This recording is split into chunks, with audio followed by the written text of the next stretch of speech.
Okay, somebody please really need to help me. I'm trapped in the box here. I can only do this mime act for so long, but I have no way out. Please help me, please. I've been here for so long. Oh my god, help me. No. Okay. Hi, everybody. So this is a little bit of an impromptu video that I've decided to make because I just finished playing the first Assassin's Creed game out of the entire franchise, the very first one with Altair. And I had a few thoughts in my head that I, again, could not shut up about, and I do want to communicate my feelings a little bit more about the games that I play, especially since Assassin's Creed is over 10 years old now, which makes me feel really old, and especially with how people already feel about this first game and where it is at this point. There are really two big things I want to really talk about with this game. First is how we are at this point with Assassin's Creed when the first game is what it is. And the second point is a more personal note about a very specific point in the game that really makes me think about game design in a different way. We're at the point of Assassin's Creed Origins and beyond, and wherever Assassin's Creed is going to go from here as of early 2018. But back in 2007, 2008, when they came out in PC and consoles, we had the first assassin, Altair, in 1191, and during the middle of the Crusades. We're a little bit deceived about what we were getting at the very get-go, because Assassin's Creed was touted as this really cool, stylish-looking assassin game where you were able to take down a whole bunch of people. And then once eventually we got it, it turned into this thing that was split in two, versus present-day perspectives versus controlling Altair. But not in the sense of that we were actually controlling Altair, it was controlling the memories of Altair, which actually led to a big change in how we were understanding what we were able to do in this game, especially with the concept of only being able to do what is within the memories of this assassin. Because memories are something that we are not able to change a whole lot. What this results in is not a whole lot of fun and a lot of rigid gameplay, especially in terms of the combat, the assassinations themselves, and how we go about doing that. Assassin's Creed, especially once you do like the first two assassinations, turns into a very easy to see, almost transparent pattern of what the game's structure consists of, which is getting to an assassination target within the city of one of three, which is Acre, Damascus, or Jerusalem, getting some information on him, heading back to the Bureau, and then going out in order to assassinate him. And the assassinations are not all that stylish unless you really are looking out of your way in order to be super stylish, which is perfectly fine, but the game is not going to applaud you for being cool, which is weird.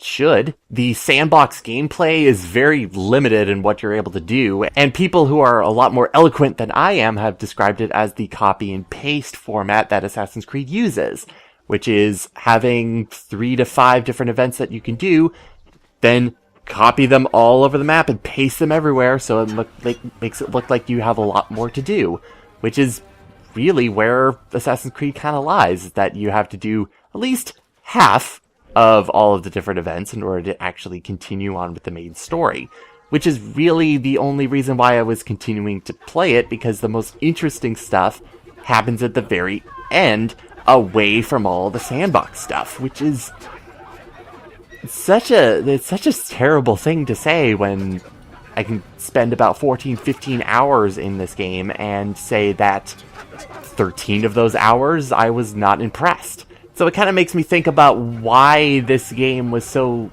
successful in order to bring on all of the future installments that have led us up to present day. And it's so strange because Assassin's Creed was a very deceptive game and everybody was super excited for it, and then it turned into, well, this fast-forwarded area of me just kind of going around and getting chased by guards constantly because you are never able to just be anonymous enough. Everybody's always watching you constantly. It's just like, super frustrating. Having people in stream also comment that going back into the game is just like recreating like past war memories. is also not a good sign for your game's longevity. And the other thing that is really ballsy about Assassin's Creed is that it wasn't tightly knit. It wasn't firmly completed as a game. It just left a lot of things open for potentially new installments and future installments in order to fill out the gaps. And Assassin's Creed was successful enough in order to continue that.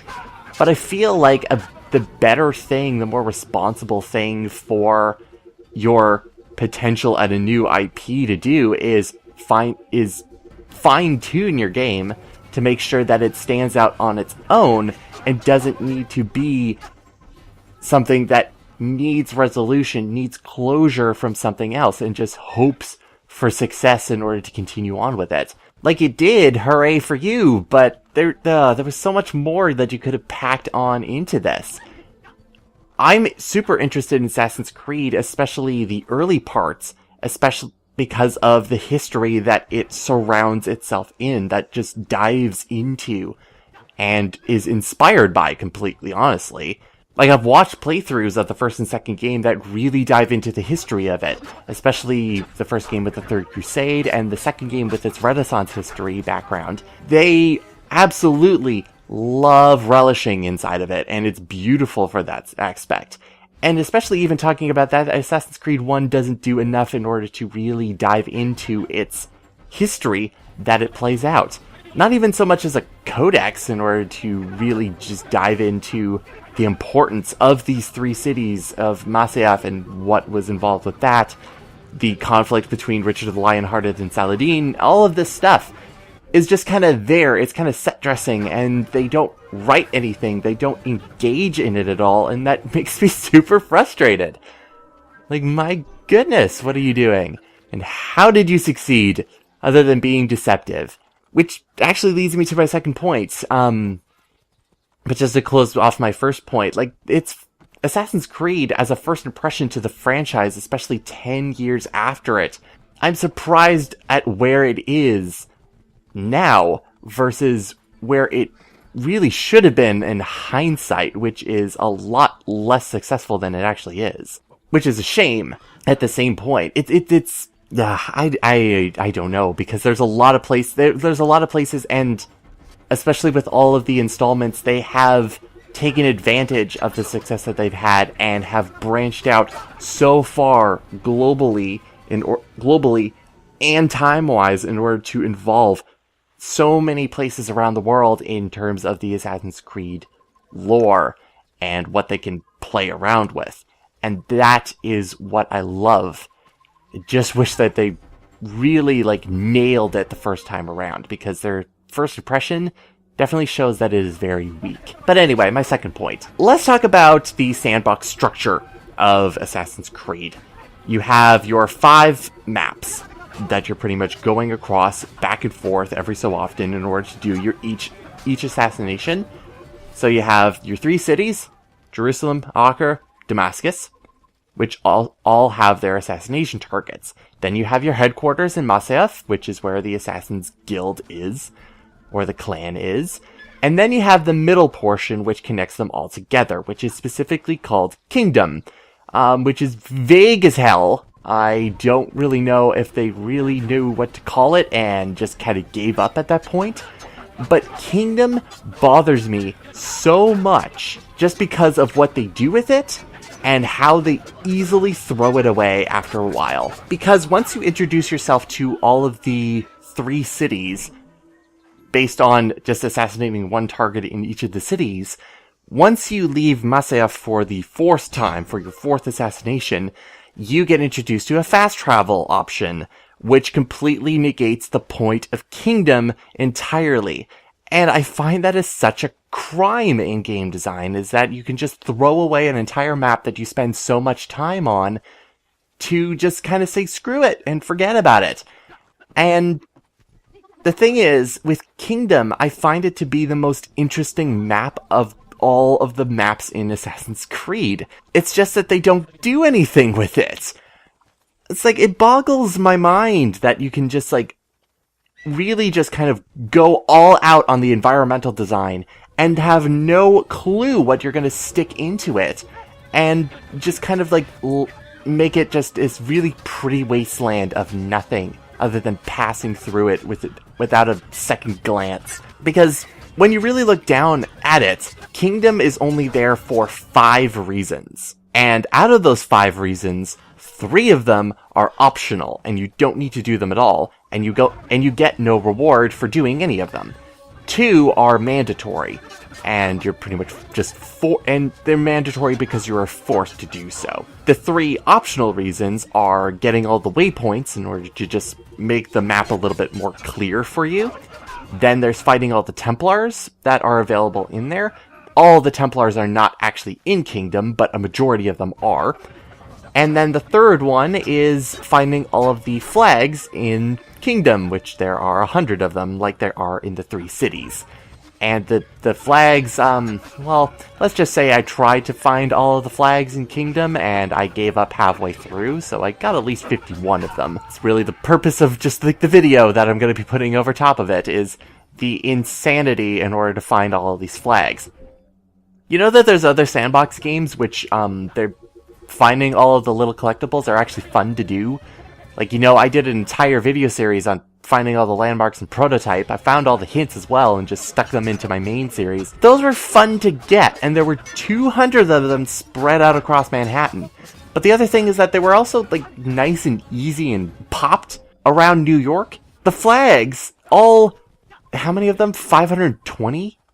Or 420 or something like that? They're not fun to find because they look really boring, and the only reason that you're able to find them is because you find a little bit of glitch code just kind of like sitting around everywhere. It's too subtle, to be completely honest. And those are the 3 optional ways. The only real reason that you go into Kingdom is because you need to kind of go across by horse in order to get to each of the cities, so that gives you a reason to go into Kingdom at least 3 times in the beginning of the game, but by the time you get to the fast travel option, you're just going to use that because screw that map. And then the only reason why you're going back there one last time is because you are going against your final target, and you have to go into Arsuf, which is just a linear area of just combat after combat, which is a little bit annoying there. But the reason why I really just despise Kingdom, other than it not being utilized very well, is I find that it is the most interesting to look at, especially after I was attempting to find all of the flags, because it really makes use of elevation and cliff faces, and it's the most aesthetically pleasing to encompass the Holy Land of the area, which I suppose would be like Israel/Palestine area. Why am I not remembering this now? I should know this. But anyways, I find that the 3 cities that you go to are very similar to one another, because all you're going to be doing is going around the streets, getting involved with beggars, and then you're just wanting to go onto the roofs every so often in order to make your job easier. Aside from the Dome of the Rock, some very notable buildings that are around in each of the cities, and maybe the docks in Akar, there's not a lot going on in each of the cities, especially when you have only access to certain districts until you get through all of the assassination targets. That is annoying. Kingdom, on the other hand, is actually an example of what I find to be good about Assassin's Creed, is that it's widely open to you. You can go anywhere. Everything is available to you when you enter Kingdom for the very first time. There's just nothing to do. And it also shows off a really annoying part of Kingdom, is that I would say arguably it's actually really the largest map that is available. Not by a lot, because of the very limited space that you're actually able to move around in it. But there isn't any assassination targets for you to do. There isn't any sort of fun little mini games or anything that you can engage yourself in order to make your time more enjoyable. There's just you on a horse outrunning dozens to hundreds of guards, or just like soldiers or whoever they might be, that are just out there to just kill you because they instantly see you and go after you. Kingdom is beyond hostile, and I don't understand why, other than it's just the problems of being the first game that involves you trying to be anonymous versus watched versus seen in a stealth sense. In terms of the Assassin's Creed developers trying to get it done. It's not like Hitman. And especially when the game decides that it really pushes you to blend in with your crowd, moving as slowly as possible. No person who is playing video games in this day and age is going to go along with that, aside from a joke. Especially when getting across Kingdom by horseback is literally the only way you can go with it, because there is so much land to cover. The other thing is that you're on a horse. No other soldiers get on a horse in order to come after you, so they're just running around like an idiot in groups, just coming after your butt in order to, unless you just like completely get away from them. And it's like, my goodness, you could just like move them around in a circle because they're so stupid. Lead them up with guard towers as well in order to just kick them down. That's kind of the easiest way of taking down 25 of the soldiers at a time, because eventually you will get groups that big coming up on your ass in order to come down and just like destroy you. It's better than fighting them for like 7 minutes at a time in order to get a flag, which doesn't mean anything. So yeah, it's like I don't know. Like Kingdom, it looks to be the map that had the most promise for what they wanted to try to do in Assassin's Creed, because I could see so much potential in that map when I was exploring it, because not only was there the cliff sides, but there was also the small little villages and towns everywhere. There was the military camps.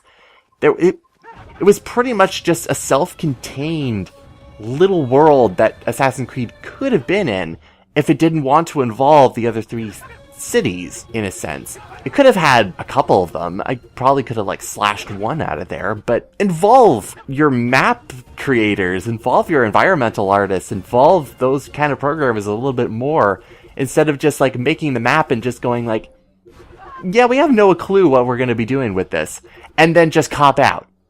Just go, okay, we have this map, it's good that we have it because it's a nice centerpiece, but make the centerpiece interactive. Make it part of your video game. My god. Oh boy. I think it'll be a while before I actually play Assassin's Creed 2. I'm looking forward to it, because apparently it fixes a whole lot of different things that Assassin's Creed 1 does. But again, Assassin's Creed 1 is...